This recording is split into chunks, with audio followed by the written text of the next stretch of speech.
Welcome back to Engage 8. I'm Houston Bowe, and joining the defense once again today is Harrison Henning Bowe. Harrison, how are you doing? Put her there, son. I don't know what the heck that was. We are here on a Thursday night after a couple of days after, honestly, just a depressing Northwestern game. Came into it, obviously, both of us had confidence in our team, in what looked like a healthy Adrian Martinez. He obviously eventually got benched in that one. Luke McCaffrey came in, which we'll get into later. We will. Luke McCaffrey came in, played well, and then some interesting play calls down the stretch in the red zone that ultimately led to our demise. One of the biggest takeaways that we'll talk about later is just the fact that we cannot punch the ball in the end zone. It's like Happy Gilmore, a lot of drive, no putt. You know, you get it down there. We have a strong drive, and then we get in between the 10-yard line, and we can never finish it off. You were really excited for that analogy, weren't you? I was. I saw it on a YouTube comment. Yeah, honestly, just a frustrating Northwestern game. You know, as I said, we both had confidence going into this one. I think I predicted us to win by about 21. You had us by like 17, and we ended up losing by 8. Our defense looked fantastic, which we'll get into more later. Offense only being able to put 13 points on the board for a offense that has a lot of playmakers, especially at the quarterback position, only to put up 13 points is just which again we'll get into here in a little bit. Yeah, we're gonna hop into obviously Penn State, our rival that we're taking on this Saturday at 11 a.m. Nittany Lions in Memorial Stadium. Yeah, the Nittany Lions. I wonder how they. What is a Nittany Lion? I don't really know. Is it a lion that knits? A knitting lion? Nittany lion. Imagine if that was their logo. Just a lion with some just wool. Like roaring. So we're going to go ahead and hop straight into what Penn State will look like this Saturday. Penn State coming into this one 0-3. A really awful start to the season. A disappointing beginning, no doubt. I don't remember the last time the team that started 8th in the nation started off 0-3.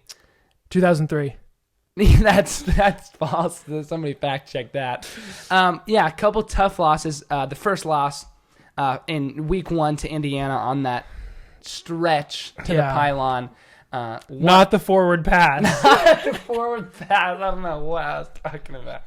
Keep moving. Yeah, no, that was that you'll see that one on highlight reels and on YouTube compilations for years to come. That was a fantastic play. And then played in Ohio State, arguably one of the best teams in the nation. Well. Played them well. Only lost by 13. Yeah. They're actually. I guess they did lose the one game to Indiana, only by 1.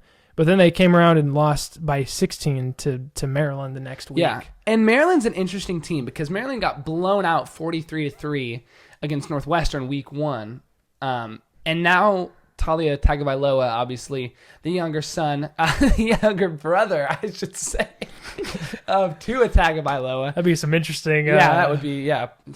Also, I gotta applaud you. I've never said his name correctly. Talia Tagovailoa. Yeah, that one. It's a much like Giannis Antetokounmpo type name. So Maryland, as we talked about, looking good so far this year. 2-1 after the bounce back, beating Penn State as well as beating Minnesota a couple of weeks ago. Last week took an L, but this week they bounced back. I'm just going to clip it so it's just you saying that. Okay. That would actually be kind of funny. And then I'm going to put some epic action music and some glasses are going to come. Yeah, so Penn State, a frustrating start to the season, 0-3, no longer ranked, of course. Obviously. Taking on the Huskers this Saturday. Who are also not ranked.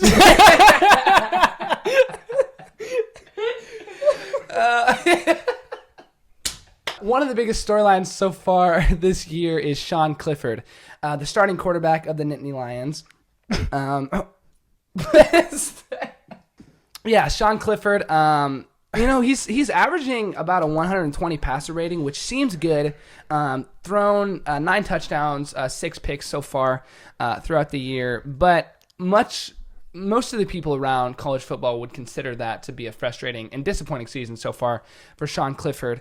He's also averaging about 40 passing attempts per game. This is a Penn State team that does not run the ball super efficiently or run it at all. Devin Ford is actually their leading running back, their starting running back, but Sean Clifford is actually their leading runner as well with 150 yards so far this year. Devin Ford right behind him at 141 throughout the first 3 games. And, you have teams across the Big Ten that have rushers averaging, close to 140 yards a game. And with Devin Ford only, they're one of their top rushers at just 141. This is a part of the ball where our line thinks we have a chance to, with players like Ty Robinson, Ben Stilley will have a good chance of and Ty Robinson really showed up this last week. I'll be honest, Dad didn't have a clue who he was. Yeah, but he played a very, very solid game. Yeah, he did. He definitely was going to be an X factor coming out throughout the rest of the season. If he can play well, we'll definitely feel good about moving forward. Just a young player, obviously. All year we've been talking about our healthy O-line and the impact that they're going to have throughout the year. And hopefully we'll get Cam Jurgens back at the center position to take on this strong D-line of the Nittany Lions this week and see how they fare against the Nittany Lions. One other big thing to talk about is the very solid receiving core that Penn State has.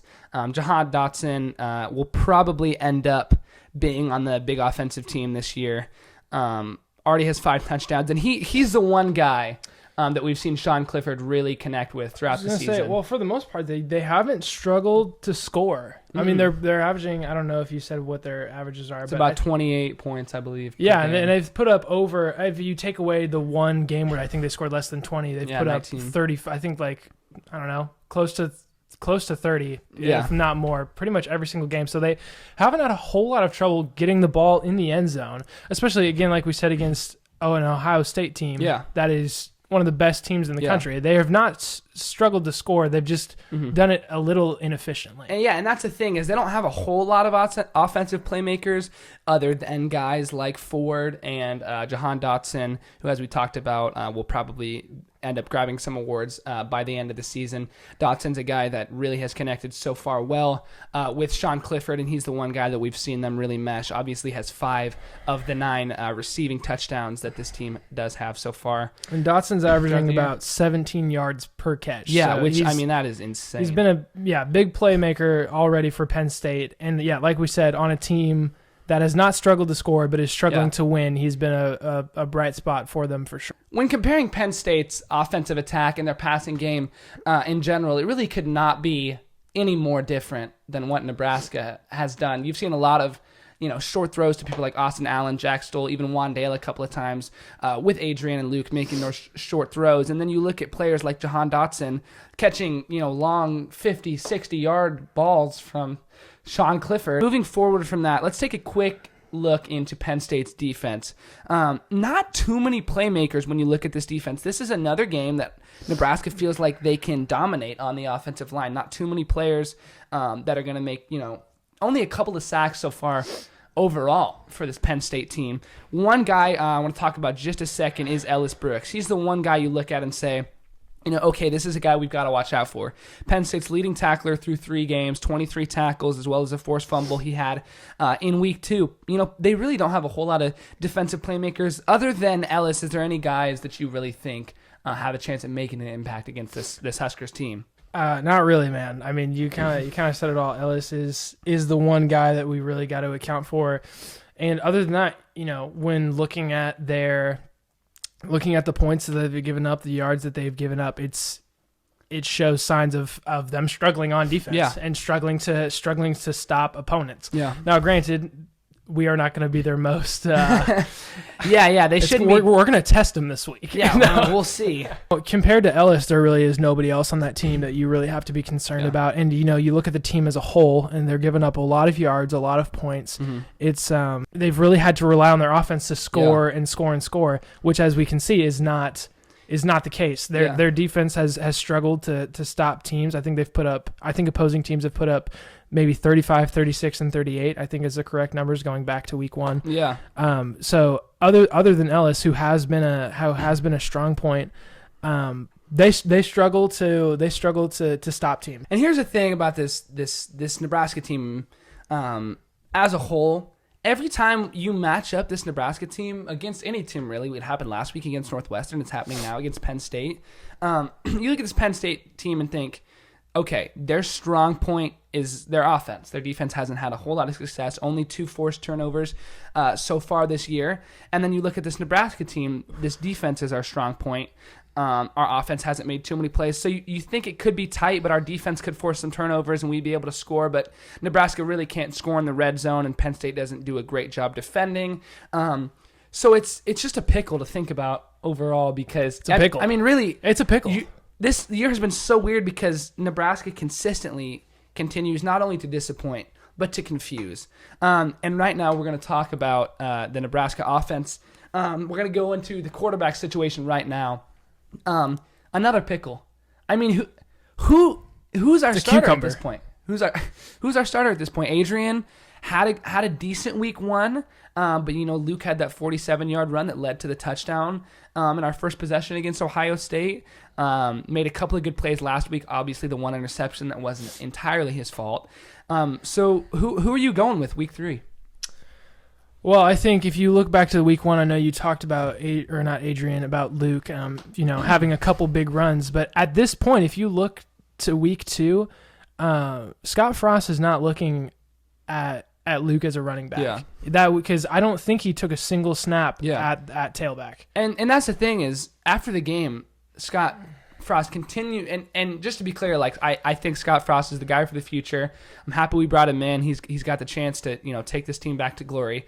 But continually, game after game for the last 2.5 years, he said, "Oh, we had a couple plays drawn up for him, but we ended up not being able to make him work, and they did a couple other things." But at the end of the day, it's all execution issues. Like we have to find ways to get those guys involved. Luke didn't play a snap till the second half. No, and anyway, so coming back to because we'll talk more about getting those other players involved here in a minute, but coming back to the quarterback situation, I think going into week 3 at this point, you start Luke. Yeah, because if you look at Adrian, you look at the opportunities he has had, and what he went, I want to say 12 of 27 with 1 interception. He has yet to throw a touchdown pass this season.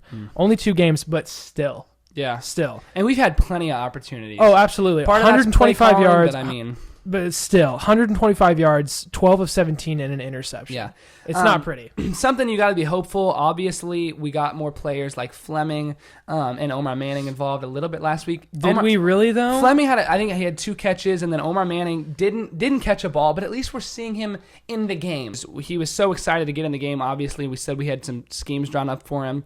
And then once again, no execution. Wasn't able to get into the ball against a Northwestern secondary that was, decent, had 2 picks, but that first pick by Adrian, completely his fault. He throws that ball 2 seconds earlier. It's a touchdown. That's reading issues. And at this point, you just got to wonder, when is it time to give Luke the reins? Because if you think about it from this perspective, if you give Luke the job right now, he's got all this season plus 3 more to continue to build on the playbook and bond with Scott Frost as a coach-player relationship. Adrian's in his 3rd year, hasn't shown too much improvement, and I've been an Adrian supporter from the beginning. From week 1 this year, I said, I think Adrian needs to be the guy. Luke's shown talent, but I think we got to go with Adrian. But my hope is fading, because I have not seen too much improvement since last year. I haven't seen that freshman Adrian Martinez in decades, it feels like. And I agree. I think Luke's got to be the guy this week. Yeah, and I think it all comes down to, we had so much hope for him especially after his freshman year, even though he was young and he was still making some freshman mistakes. We definitely gave him the benefit of the doubt, but you look forward 2 more years and it's the same Adrian. No, that's the frustrating thing is I feel like Adrian could come out and have a fantastic game, throw 70%, throw 4 touchdown passes. He's done it in the past, and that's what's so frustrating is because you don't want to give Luke the reins right away. Just, maybe if Adrian's having, a fluke, he's not playing super well, but it's been so inconsistent. For so long. Yeah, for so long. And so you just, at this point, I feel like, and it's tough because I like Adrian, but I think you got to give Luke a chance. And yeah, and even in the tiny bit that we have seen Luke, it does feel like he runs harder. He just looks he's looked more consistent already and now granted he's had less opportunities to be consistent, but at this point, Adrian has really proven Husker football just may not be for him. Yeah. Which is really unfortunate to say especially because of how much hope we had in him. Yeah. But at this point, you have to look at what Luke has done in the small amount of opportunities that he's been given already. You have to look at that and think, man, if you gave him 25, 30 attempts passing, 10 yards rushing, what could he do with it? And ultimately, I mean, once again, if it was up to me, Adrian would start and he'd come out and he'd have a wonderful game and he'd be our quarterback because I have that much, faith in him. I had that much faith in him. But now, yeah, like I said, I think it's time to go with Luke. Moving on here, got to get other players more involved. Which is what we said going into last week. I think both of us, that was one of our keys to the game, especially offensively, that we felt needed to happen. Still haven't really seen, I don't think Cade Warner's caught a ball all year. Don't think Wandale has made too many big plays. And if you think back to the Northwestern game last year, I mean, Wandale Robinson won us that game. He was making plays all over the field, had that one catch, obviously, the throw by Noah Vedral, who's now balling out at Rutgers. Dedrick Mills, he had many more touches, many more. Here's my question, though. If we have a wonderful drive, we get it down to the 4-yard line, or for example, that interception by Miles Former, we get down to around the 5 or 4-yard line after a couple of plays, first down and goal on the 4. I don't understand. Line up in the I formation, put Adrian under center, put a strong fullback in, and give Dedrick Mills the ball. We did that last year, and even I hate this. Obviously it's the coaches say it's the future. Scott Frost has hope in lining up 4 yards behind the center and catching it and running options and things like that, which I'm open to. But at this point, I don't understand why you don't line up in the I and punch it in. We threw multiple times to Vokalek, our tight end, who's a big tight end, but why are we not putting Omar Manning in the game, a 6'5", 5-star? Why don't we throw into him and let him go make a play? Or if we have faith in Wandale, why don't we throw one back corner to him? We're throwing it to Travis Vokalek, who's never caught a ball in his career. Yeah, and I just don't get why you don't line it up and run it. So that's at the end of the day, we would like to see him. Give him a chance to get a full head of steam. Yeah, 100%. Yeah, you just gotta wonder, especially with Dedrick Mills, who has shown flashes of being an explosive dude, and who's a big-bodied kid who is a lot. Even when he was back at Georgia Tech, he showed that he had a strong running ability, and he was doing that for a while. And now had a couple of great drives last year, and now doesn't seem like we have too much faith in him. Moving to the Nebraska defensive side of things, one quick player to note: Miles Farmer had a fantastic week too, obviously filling in for both Deontay Williams and Cam Taylor-Britt, who were out in that first half with both of the targeting calls. Miles Farmer, 2 picks. One of them was a little lucky off of the helmet of one of our linebackers. Right place, right time. Just how we drew it up. Obviously, Miles Farmer got that first one, had a decent return. I don't know if you saw how he returned that ball, but he caught it, ran with the ball like this, and I was like, tuck it up and run out of bounds. Please, you're going to fumble it, and you're going to embarrass yourself. And then that second one, he read perfectly, picked it off, set us up in a good position. Which we got a field goal only getting a field goal, which is whatever. We've obviously gone into that a lot. Special teams, 2 for 3 on field goals, missed a chip off to the right, unfortunately. And then as far as other special teams go, punting's been so-so. And as far as kick returns go, why are our kick returners or our special team staff in general so scared of returning kicks at this point? I understand that if you field it in the end zone, if you grab it in the end zone, fine, take it at the 25. But if we're fielding it at the 5-yard line, get ahead of steam and make a couple cuts and have faith. I would be prone to agree with you, but the thing is, the times that we have returned it, I don't think we've returned a kick past the 30. let alone getting it back to the 25. Yeah. Which is unfortunate. At least we haven't seen much explosiveness back there. I don't even know who we have back there. Wandale left a punt as well, which is, unlucky. And then there's just some other things that we've just got to clean up, which I think we can do week 3. Obviously, week 2 and week 3, there's a lot of changes that technically go on. week 4 at this point now. Yeah, technically with the no Wisconsin game. Play calling, Scott Frost after the game in the press conference basically put the entire game on him, said it was him and the coaching staff's fault, which I don't disagree with. Obviously not super. Spot on there, Scott. Not super great, throwing by Adrian, but overall we got to be more confident in our O-line in the red zone, especially within 5 or 6 yards.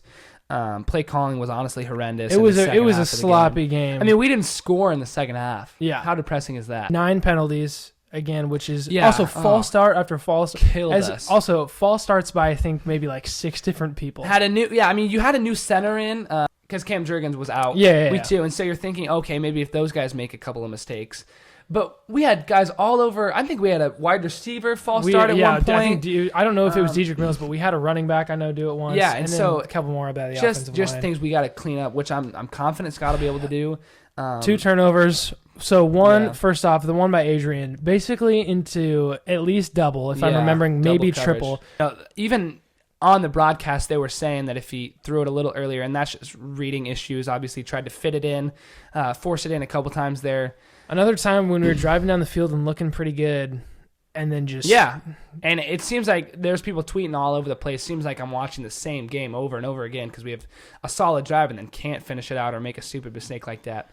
Third down wise, 25%. We went 4 of 16. 4 of 16 on third down is not acceptable. I think we're 4 and 16 because penalties. That penalties have just absolutely destroyed us. I'm not sure that we have really come back from a drive with penalties yet. Like now granted we have barely scored at all this year. And only 2 games in, so we got room for improvement, but it just feels like this is something that we see every single year of just so we've continuously put ourselves in third down and 8, 9, 10 and just 10 yards plus. It's tough to overcome that. And we were talking about this the other day too.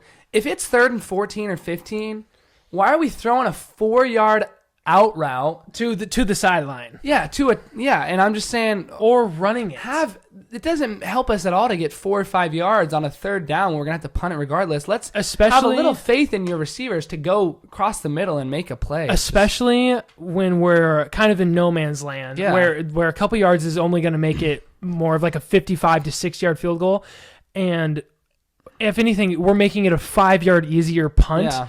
You got to wonder why not just at this point, if you're throwing that pass, we're gonna punt. Yeah, because you might as well. I'd rather get intercepted 20 yards from the line of scrimmage. That's the question. Than punt it 30 yards. Take a shot at least. And you're not giving your players too much confidence in the first place when you're calling plays where there's like 0 chance of getting a first down off of that. And I don't think like the run plays that we have run on third down conservatively or anything like that. I don't think that we have, because you got to wonder at least a little bit if Scott's running those run plays, hoping to catch them off guard at least a little bit, and it hasn't worked at all. It worked one time with Luke McCaffrey, I think week 1 when it was like 3rd and 13 and he ran up the gut and trucked a guy. But not talking about Luke McCaffrey, we are going to talk about the keys to the game. I'm going to give a couple. You're going to give a couple things that if we want to beat this Nittany Lion team, it's the battle of the winless teams this week. Penn State 0-3, frustrating season. About the least exciting thing you can say coming up to a game. My first one to start out is Omar Manning has to get involved. This is a kid that we've been saying is the future of the wide receiver core at Nebraska, and had I think 2 or 3 snaps last week. Showed nothing, was targeted once, no catch. Got to get that dude involved. If Luke McCaffrey's starting the game, hopefully they have some chemistry. Obviously hasn't had too much practice in. What's your first key for the game? My first key for the game is starting Luke McCaffrey. And then beyond that, just Luke playing the way that so far he has shown he can play. But in my mind, it's really just time to give him a full-on shot, and it's disappointing to say that with Adrian, but my key to the game is starting Luke McCaffrey. We haven't seen Luke McCaffrey play a whole game, and we don't know what he's going to look like seen him play from a half. first to fourth. Yeah. My second key is going to be benching Adrian Martinez. Just kidding. Seriously, though, my second key is going to be Luke Reimer and JoJo Doman making big plays at the linebacker position. We finally saw last week both of those players make some big plays, and that's a linebacker duo that has a chance to be really, really solid. And so if they can make some defensive plays against Sean Clifford and the strong wide receiver core that Penn State, the Nittany Lions pose, then I'm going to feel confident about our defense playing well. Yeah, for sure. My one of my keys defensively is going to be Ty Robinson, who, like I said earlier, before this game, I did not know who that kid was. Yeah. But he showed up in a big way, put on a lot of pressure, a couple of tackles in the backfield, and stepped up and filled every spot that he needed to. So Ty Robinson needs to play well again. Yeah. All right, now it is time for what you've all been waiting for. Some predictions. We've both been way off so far this year. Yeah. Hey, I'm just 0 for 1. You're 0 for 2. I'll let you start. No, thanks. I'm just coming up with this right now. How do you even predict a game like this? I haven't even thought about this until this very moment. Good. So genuine. Yeah, my genuine prediction. But so normally my predictions, like, I go as hopeful as possible. Mm-hmm. Try to be as positive as can possibly be. I'm still going to say that we're going to win. But if we start Luke, I'm going to say 24-14. I think we're going to only hold him to 14 points. If Luke starts. Yeah. If Luke starts, 24-14 Huskers. It's tough because this is such an interesting game to predict. We don't really know how good Penn State is. 0-3. Face some good teams. Maryland's not bad either. So, I mean, those are three of probably the best teams in the Big Ten, with Indiana, reaching the top 10 this week. Ohio State, obviously one of the best teams in the nation. So I think this is going to be a really low-scoring game because both our defense is so solid. I think they'll do a good job stopping Penn State's strong attack, but our offense just sucks so much that I'm not confident we're going to score that many points. Astute observation. I either think this is going to be a very high-scoring game because our offense is going to finally start clicking. We're finally going to put in some big sets. Lord willing. And our defense plays bad, or vice versa. I'm going to go 17-13. I thought you were going to say 70. 17-13. Huskers get the win. I'm going to say Penn State has a chance to win it on a Hail Mary, and we intercept it in the end zone. Very specific prediction. And I think Scott Frost... You heard it here first, ladies and gentlemen. Finally gets his first win. If that happens, I'm going to be so happy. What if we just lose? Those are our predictions. We appreciate, once again, all of you tuning in. That's Harrison Henning Bow. I'm Houston Bow. 17-13, 24-14. We both think Huskers will get the win. We also thought that last week and didn't happen. And the week before. Yeah. Once again, for Harrison Bow, I'm Houston Bow. Thank you all for tuning in. We'll see you next week. Peace.